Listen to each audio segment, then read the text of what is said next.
በፌሬና በያማን መካከል አሁን የቀረው ትዝታና በማዕከላቸው የተረገዘው ልጅ ብቻ ነው። ፌሬ ሁል ጊዜ ፎቶቸውን ወይም ደግሞ የሁለቱን ትዝታ የሚቀሰቀስ የሆነ ነገር ማልቀስ የቀን በቀን ስራ ነው። ያማን ዝጋ ፌሬ እሱ የውዱ ፍቅረኛው እንዳረገዘች የሚያውቀው ነገር የለም። ነገር ግን ኤሊያናን ቢሆንም ሳይወዳት አግብቷታል። ህይወት ከቀን ወደ ቀን እየጨለመ ተስፋ እያሳጣው ነው የሚገኘው። ኦካን ወንድሙ ደግሞ በአንድ በኩል ይጫነዋል፣ እየተከታተለ ያማንን እንዲያርግ ጀሚሌ በምትፈልገው መሰረት አርግ ይለዋል። ዛሬ ምሽት ፌሬ በተለየ መንገድ ውስጡ ሐዘን እየተቀሰቀሰ ነው። በተለይ ደግሞ ከያማን ጋር ያሳለፈቻቸው የማይረሱ አንዳንድ ትዝታዎች ይህም በተመለከተ ታስባለች። በተለይ ደግሞ ትምህርት ቤት ውስጥ ያማን ፌሬን ያፈቅራታል የሚለው ወሬ ሲሰማ ኩራት ተሰኝቷት ደስ ብሏን ነበረ። አሁን ግን ያ የደስታ ጭላንጭል በፍጹም የለም። ያ የደስታ ምዕራፍ ተዘግቷል ላይከፈት። ሁለቱም ያሳለፉትን ጊዜ ከማሰብ ውጪ ምንም የቀረ ነገር የለም። እያለቀሰች ነው። ያማንም ቢሆን በዚህ ሁኔታ ምንም ደስተኛ አይመስልም። መኝታ ክፍሉ ነው ያለው። ሶፋ ላይ ጋድም ብሏል። ስልኩን እየነካካ ነው።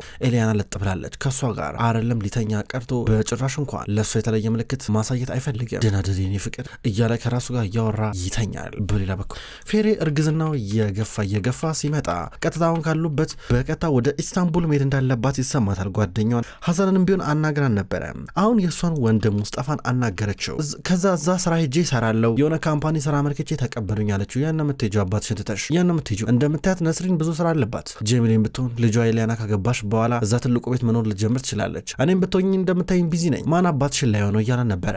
እንዴኔም እኮ ኑሯችን ለማሻሻል ኑሯችን ለመለወጥ ብዬ እኮ ነው እንደዚህ መሆነው ትላለች። አንድ ነገር ልንገርሽ፣ የትም መሄድ አትችይም። እዚህ ዲፕሎማሽን ታገኛለሽ። ከዛ በኋላ ያማንን ስራ እንድትሰሪ ምናምን ነገር ጠይቀዋለሁ። ቀላል ነው ማለቴ እሱ እንኳን እምቢ ቢለኝ አቶ ኦማርን ጠይቀዋለሁ። ችግር የለም የቤቱ ባለቤት እሱ ነው ስላል ነበረ። ወንድሜ ይሄ ካምፓኒ ኢስታንቡል የሚገኝ የጨርቃጨርቅ መስሪያ ካምፓኒ ነው፣ ድርጅት ነው። እዛ ከገባውኝ ህይወቴ በብዙ መንገድ ይቀየራል እኮ ነው የምልህ። እኔ እንድታውቀው ብዬ ነው። እኔ እኮ አንተን እያስፈቅርኩ እኮ አይደለም እኮ አባዬን ነገር ብጠይቀው ይፈቅድልኛል። እኔ አንተ ግን እንድታውቀው ዝም ብዬ ልንገር ብዬ ነው አለችው። የሚገርም እኮ ነው። ማን አባትሽ ሊንከባከበው ነው? መልሽልኝ እስኪ። ማን ነው የሚንከባከበው? ሌላ ነገር ነው የምታስቢው እያላን ነበረ። ጭራሽ ይህ ነገር ተቀባይነት እንደማይኖረው ፌሬ እየገባን ነው። እዚህ ጋር ነስሪን ብትሆን እንዴት እንዳሰብሽው አላቅም ፌሬ፣ ነገር ግን ነገሩ እንደምታስቢው አይደለም። እዩ ተመልከች እስኪ። አባትሽ በየሰዓቱ መድኃኒት ይፈልጋል፣ በየሰዓቱ ውሃ መጠጣት ይፈልጋል፣ ብዙ ነገር አለ። ማን እሱ ሊያግዘው ነው ብላ ተናገረች። ግራ ገባት። ድንገት አባቷ እንደመጣ ልጆቹን ሰላም እያለ ከዛ በኋላ እዚህ ጋር አባቷ ልቀመጥ ብሎ ወደ እነሱ እየጠጋ ነበረ። ፌሬ በአንድ በኩል ለአባቷ ቦታ እያመቻቸች እንደ ልማዷ ውሃና መድኃኒት ልታመጣ ነው። በሌላ በኩል ያማን ህይወት ከኤሊያና ጋር አይጥና ድመት ሆኖበታል። አሁን ከእንቅልፉ ተነሳና እሷን ላለመቀስቀስ ከቀሰቀሳት የኔ ፍቅር የኔ ማር እያለች መታ ልጠፍ ትልበታለች። እሱ ይህን አይፈልግም።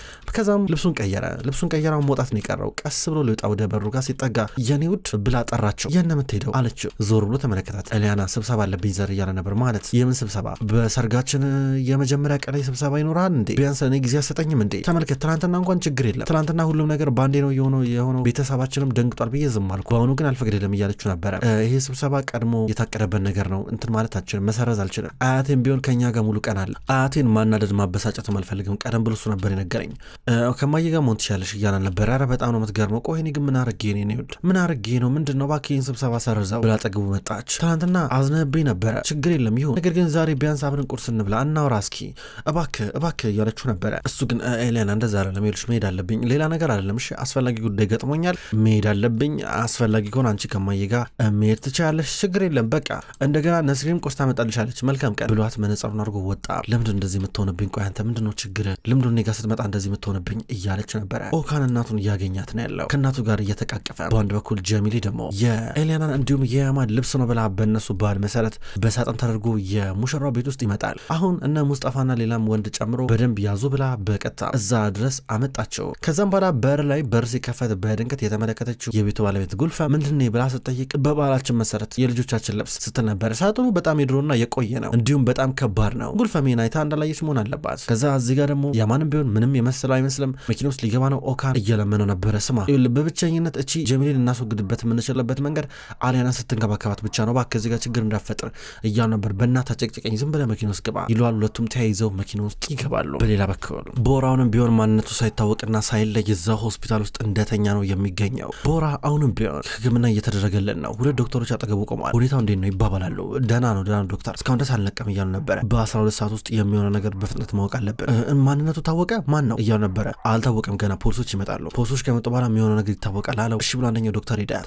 ሌላኛውም ዶክተር የቦራን ሁኔታ ከተከታተለ በኋላ ይወጣል። ቦራ እዚህ ጋር ጣቶቹ እየተንቀሳቀሱ ነበረ። ቦራ አሁንም በህይወት አለ። ቦራ ሊመለስ ነው። በሌላ በኩል ፌሬ ሀዘን ውስጥ ናት ያለችው። ጥቁር በጥቁር ለብሳ ወደ እናቷ መቃብር እየመጣች ነው። አዛል ጓደኛዋ እየደወለችላት ነበረ። ፌሬ እዚህ ጋር ብቻዋን ሆና ጊዜ ማሳለፍ ስለምትፈልግ ሻርቧን ጸጉሯ ላይ ጣል ታደርግና ወደዚህ መካነ መቃብር በቀጥታ እየገባች ነበረ። ከዛም በኋላ እዚህ ጋር እየተከተላት የሚገኘው አቴሽ ነው። አቴሽ ድንገት ነበር በርቀት ያያት። መኪና ውስጥ ነው። ወዴት ነው የምትሄደው ብሎ መኪናውን አቆመውና ወደ ውስጥ ገባ። እሷ ወደ እናቷ መቃብር ነበር ሄደችው። እማዬ እያለች ወደ እናቷ የመቃብር ሐውልት ተጠግታ እያወራች ነበረ። እማዬ ናፍቅሽኛል እያለች ጸሎት እያረገች ነበረ። ጸሎት አድርጋ ተቀምጣ ማውራቷን ጀመረች፣ ማልቀስ ጀመረች። አሁንም አቴሽ በርቀት እያየ ነበር። እማዬ ደከመኝ፣ እማዬ ደክሞኛል፣ በቃ እማዬ ሰልችቶኛል፣ በቃ አንቺ ነበርሽ፣ አንቺ ሜድሽ፣ ብቻዬን ቀረው፣ አሁን ማንም አጠገቤ የለም፣ እኔ እንድታክፊኝ ብቻ ነው የምፈልገው፣ በቃ አትዘኝ፣ በቃ ሁሉም የሚገባቸውን ያገኛሉ እንድትይ ነበር የምፈልገው፣ ሁሉም ነገር ያልፋል እንድትይ ነው የምፈልገው እያለች ስታወራ ድንገት አቴሽ ወደ እሷ እየቀረበ ነበረ። ብዙም ሳይርቅ አጠገቧ ተቀመጠ። እናትሽን አስታውሳታለሁ፣ በእውነት ድንቅ ሴት ነበረች፣ ቆንጆና መልካም ሴት ነበረች በእውነት ያው ከዚህ ጋር መኪና ውስጥ ሆኜ እያለፍኩ ነበረ ያየሁሽ ፌሬ ምን ተፈጠረ እያላ ነበረ። ከዛ እሷ ያው ይቅርታ በእናት ማለት በብዙ ችግር ላደክም ነው በእናት እኔ ብዙ ችግሬን ማውራት አልወድም፣ በቃ ከጠዋት ጀምሮ ደግሞ ላደክም አልፈልግም አለችው። ኧረ ከደበረኝማ ትቼሽ እሄዳለሁ፣ እስካሁን ድረስ ግን አልደበረኝም፣ ችግር የለም፣ ሲደብረኝ እነግርሻለሁ፣ ምንድን ነው ምንድን የተፈጠረው ችግር ብሎ ጠይቃት። ወንድሜን ቅድም ጠይቄው ነበረ ኢስታንቡል ለስራ ምናምን ነገር መሄድ እንዳለብኝ ማለት ነው፣ መሄድ ስላለብኝ ምክንያቱም ሆዴ በየቀኑ እየገፋ ነው የመጣው፣ ነገር ግን አልስማማም አለ። አንቺ ከሄድሽ ማን አባትሽን ይንከባከባል ምናምን ነገር አለ፣ ሌላ በቃ ችግር ውስጥ ውድቅ ነው ብላ ተናገረች። ይገባኛል እናም ምን ልታደርጊ ያሰብሽው አላት። አላውቅም እኔ እንግዲህ አሁን ማሰበው ስለ አባቴ ብቻ ነው፣ ማለቴ ማርገዜን ካወቀ ግን በንዴት በብስጭት በጸጸትና በቆጭት መሞቱ የማይቀር ነገር ነው። እዚህ መቆየት አልችል፣ መሄድም አለብኝ፣ እንደገና ደግሞ ከሄድኩኝ ደግሞ እዚህ ጋር አባዬ ይጎዳል፣ ግራ ገብቶኛል አለችው። ጓደኛዋ እየደወለችላት ነበር ሀዛል። ከዛም በኋላ አነሳችው። ሄሎ ጓደኛዬ ሀዛል እየሰማሁ ነው ትላታለች። እንዴት ነሽ አለቻት። ደህና አይደለሁም ስደርስ ደውልልሻለሁ ብላ ስልኩን ዘጋችው። የት ልትሄጂ ነው አላት። ወደ ዩኒቨርሲቲ ስትል ላደርስሽ አያላ ነበር። አያስፈልግ ከራሴ ጋር ማውራት ፈልጋለሁ ወክ እያረኩ ችግር የለም አለችው። ከዛ እሱ በጣም ስላሳዘነችው ለማንኛውም አትፍሪኝ እሺ፣ ችግር ካለ ቴክስት አድርጊልኝ ወይ ደውይልኝ፣ ስልክሽን እዚህ ላይ ጻፊው ብሏት ሞባይሉን አውጥቶ ሰጣት። ከዛ ስልክ ቁጥሩን እዛ ስልክ ላይ ከጻፈች በኋላ በቃ ደውልልሻለሁ ብሏት እየ ነበረ። ጀሚሌ የመጣውን ልብስ ከዛ ከአረጀ ሳጥን ውስጥ እያወጣች ነው። ኤሊያና ቁጭ ብላ የመጣላትን ስጦታ እየተመለከተች ነበረ። አሁንም ቢሆን ጀሚሌ እያወጣች ምንድነው እነዚህ ማን ልብሶች ናቸው አለቻት። ያንቺ ልብሶች ናቸው አያምሩም? ዛሬ ነው በነገራችን ልብሶቹን እየገዛዋቸው ተመልከቺ።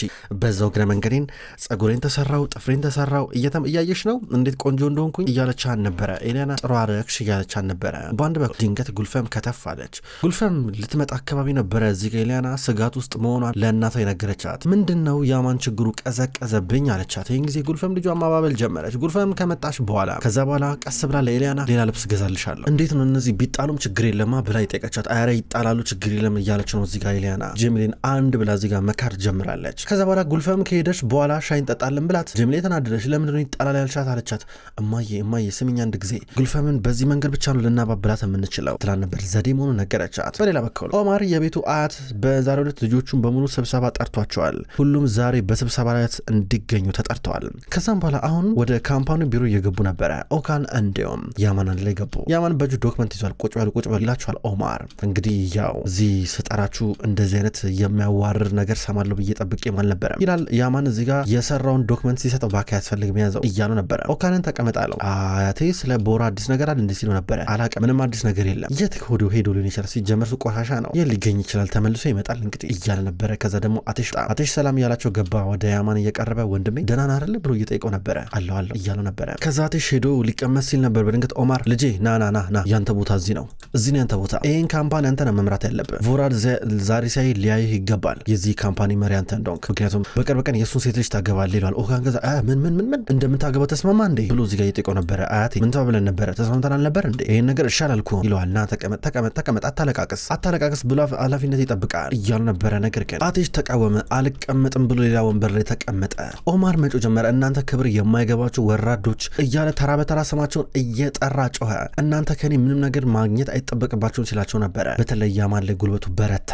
አንተ እንዴት የሰራተኛ ልጅ ታገባለህ? የሰራተኛ ልጅ እስካገባ ድረስ እዚህ ካምፓኒ ውስጥ አንድም ድርሻ አይኖርም። ገባረለ አንተ ሾፌር ነው እንደሆነ መሆን ያለብህ። መልእክተኛ ወሬ አመላላሽ ነው መሆን ያለብህ። በቃ የወረደ ስራ ነው መስራት ያለብህ። ከዛ በዛ በወረደ ስራ በደሞዝ ትኖራታለህ። ከኛ ቤት ወጥተህ ቤት ትከራያታለህ እንጂ ከኔ ምንም የምታገኘው ነገር የለም እያለ ሲቆጣው ነበረ።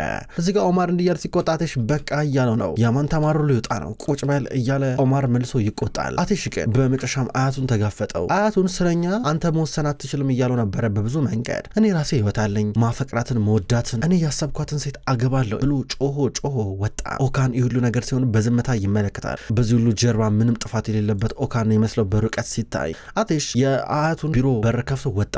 ከዛ አንዳንድ ነገር እያስታወሰ ነበረ። ከሶስቱም ልጅ ተለይቶ እሱ ነበረ በአያቱ ጫና እየደረሰበት። ከአመታቶች በፊት ገና ህጻን ልጅ እያለ አያቱ ብላ ልጄ ብላ ሲለው አልበላም አያቴ ይሄ ምግብ እኮ አልወደድም ሲለው ነበር። ባክ ብላ ሲጀመር አንተ ምግብ ወደድኩ አልወደድኩ ማን ይመለከተዋል ብላ ብያለሁ ብላ እያለ ሲጮህበት ነበረ።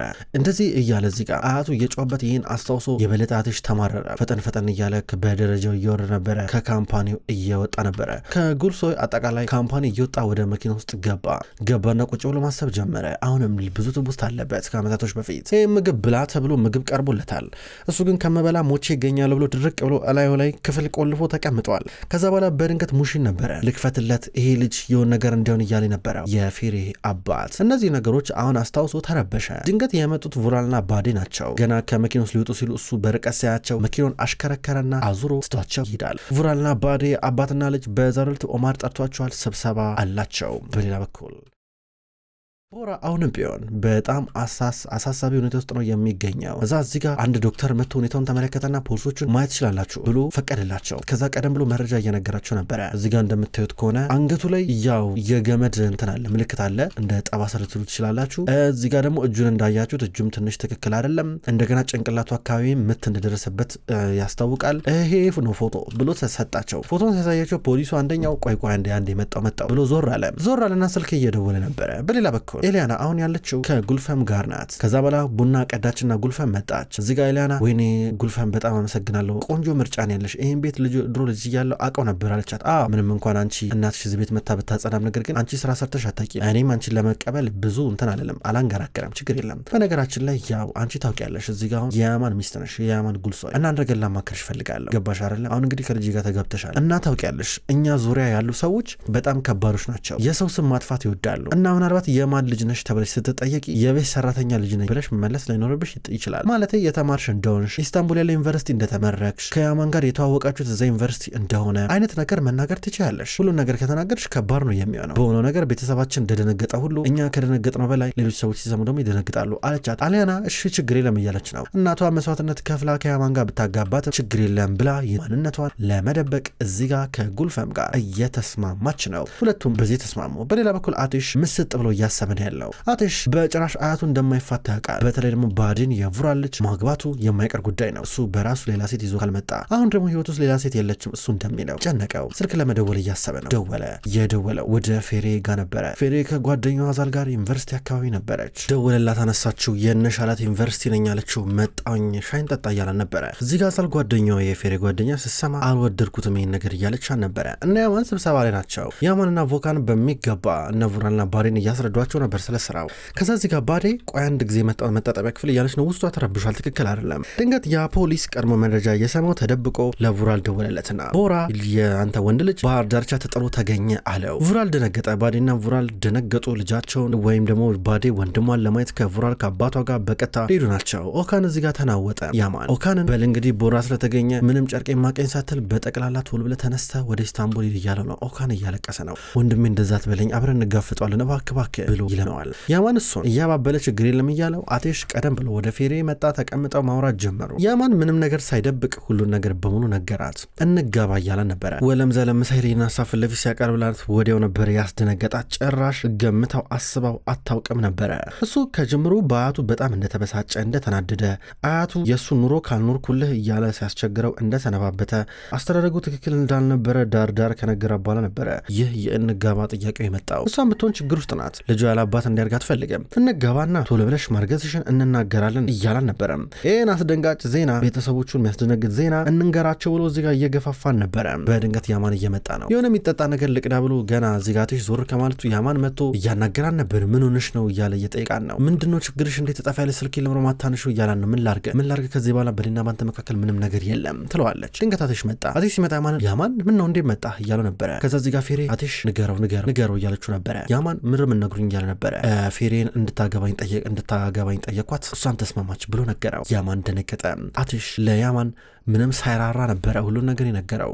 ክቡራን ተመልካቾች እንኳን ወደ ቅጠል ቲቪ ዩቲዩብ ቻናል በሰላም መጣችሁ። ውድ ተመልካቾች በዛሬው ዕለት በቅጠል ቲቪ ዩቲዩብ ቻናል የክብር ጌጥ የሚሰኘውን ድራማ ተመልክተናል። ውድ ተመልካቾች ከዚህ በኋላ ይህን ድራማ ወደ እናንተ ከዘውድ እንዲሁም ከያማን ልብ ድራማ በመቀጠል እያፈራረኩኝ ወደ እናንተ ማድረሰን ይቀጥላለሁ። ይህ ድራማ ወደ እናንተ ሲደርስ የምትወዱት ድራማውን የምታደንቁ ላይክ እና ሼር ኮሜንት እያደረጋችሁ ድራማውን ዘውተር እንድትከታተሉ በትህትና ጠይቃለሁ። ሁሌም በኮሜንታችሁ በላይካችሁ የምታበረታቱኝን ውድ ተመልካቾቼ እና አድማጮች ከልብ አመሰግናለሁ። በቀጣይ በሌሎች የያማን ልብ የዘውድ እንዲሁም የክብር ጌጥ ድራማ በአዲስ ክፍል እስከምንገናኝ ድረስ በያላችሁበት መልካም ቆይታ እንዲሆን ተመኘው።